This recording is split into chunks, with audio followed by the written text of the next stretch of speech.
The aim of the project is to analyze the possibilities that Natalia has and make sure that she realizes the benefits of upgrading her business. Based on the descriptive analysis, we have drawn a rich picture to show the current situation of the project. Furthermore, we have made a business model canvas to explain the future possibilities regarding the project. After analyzing the possibilities, we felt that mobile application would be the most viable option for Natalia to upgrade her business. Based on this, we decided to build an analytical model which shows the total working as to what will be the different costs and revenues. As we're aware that mobile application requires servers to store the data, so the major decision would be to come up with a number of servers to be acquired. Our application model focused to provide profit values with respect to change in numbers of servers. Lastly, our aim is to satisfy Natalia with some conclusive proof of our recommendation.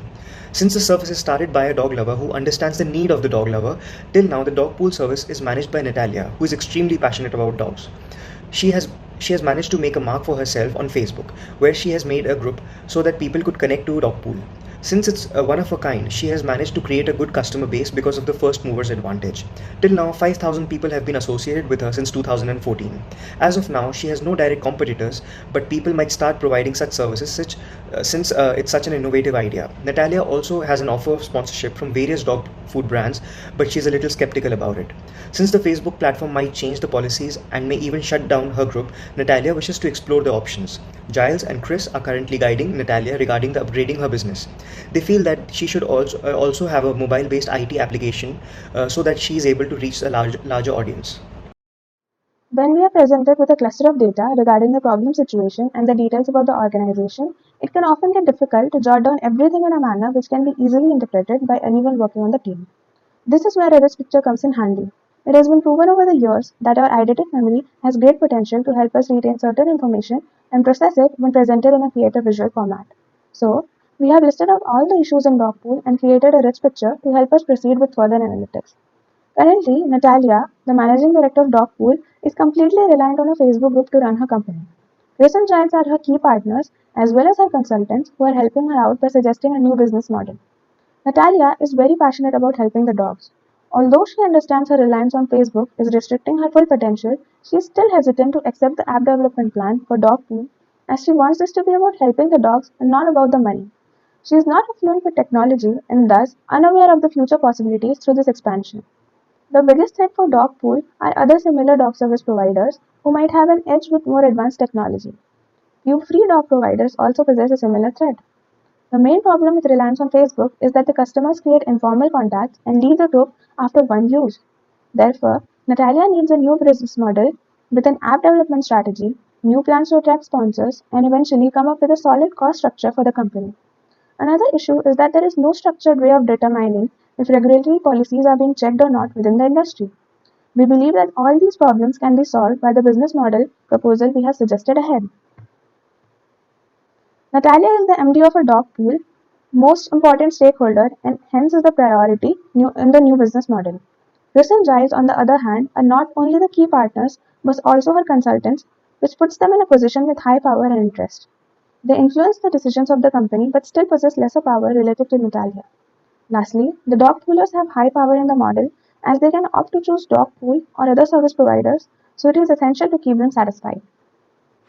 We have prepared a business canvas model to show you your current business model, and I've come up with two future possible ideas for you.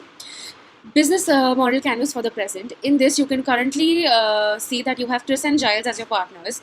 Your key channel of communication is Facebook, a social media platform, in which your key activity is to permit entry to the customers into the group after checking their credentials and resolving issues arising between the group members. The current customer base are the dog owners and dog lovers, with the membership fees as your revenue stream. Now we're going to have a look at two future possible approaches for you.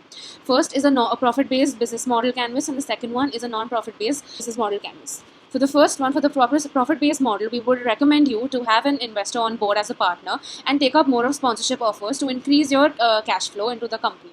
With an increase in cash flow, you can invest it in development of an application which can increase your value proposition and give you full control over your own decisions that you want to make on the app. The facility will be available at the doorstep for dog owners. Long-term relationships can be established. Along with this, you can increase your customer relationships too. The cost to company would be employee salary, the app development charges, sales and marketing, and server costs. And revenue would be through weekly commissions from the app and membership and sponsorship fees. And the second model that I'd like to talk to you about is the non-profit model. In this, you will have to be heavily dependent on your sponsors and trustees for your business funding, so they'll also become your key partners. The key activities are going to be similar to the ones stated above. In this, you would develop a website. Why a website? Because website requires you to just a one-time payment to access the domain space, and then you can have n number of membership on that domain space. You don't have to keep on increasing. You don't have to keep on spending more money on the server size. The website to receive fundings, as well as you will be able to connect to dog owners and dog lovers. The money streams for your NPO will be from monthly membership fees, and also from when they make donations on the website as members. The money provided by the sponsors for advertising and advertising the products, and donations from trustees and dog pool lovers. This model will gain you a lot of goodwill into the society. Thank you. Now, before getting on to data analytics, I would like to take you through some of the features of this type of model.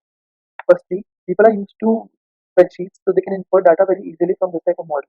Secondly, it has a big range of accessible functionality with a supporting coding language that helps you to generate a meaningful set of data.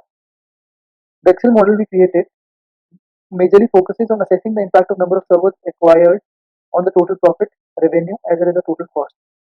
Now, if you notice, if I change the number of servers acquired here to any number, it will reflect the changes in all the variables in the budget table, like total servers, capacity, free capacity, met demand, total cost of unmet demand, as well as the other variables.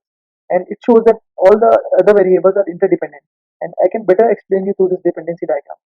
Dependency diagram is basically a graphical display of all the tasks in a workflow which are required to complete a request. Here, green color represents the input, red color represents the output. I will take you through a bit of this. Total servers depend on the number of servers required as well as the capacity. Total server cost depends on the total servers and server cost. Total cost depends on the total server cost and total cost of unmet demand. Profit depends on the total cost and revenue. In the left side, you can see a data table which shows number of servers required and the subsequent profits to those number of servers. It is a data table from one server to 140 servers going till down. And here is a visualization chart which is based on this data table. You can see here that in the initial stages, when there are 1 to 4 servers required, there are losses, and in the final stages as well, when there are 136 to 142 servers required, there are losses. Only the profits are higher when there is in the middle of this situation. When the servers required are 61, 64, in these stages you can see the highest number of profits. So this was all about the Excel model. Now I will transfer my lead to Pankaj. So now, based on the analytical model that has been prepared, we'd like to recommend you 3 approaches that you might consider when making the decision of number of servers that needs to be acquired every month. So coming on to the first one, if you're looking for profit maximization, then you need to acquire 65 servers every month, which will then give you a maximum total profit of 269,187 pounds, which you can verify it here in the graph where at 65 we have maximum profit, and from the data table as well. Now, recommending you the second point is that if you're looking for revenue maximization instead of profit maximization, then you need to acquire 98 servers every month, which will then give you a maximum revenue of 741,675 pounds.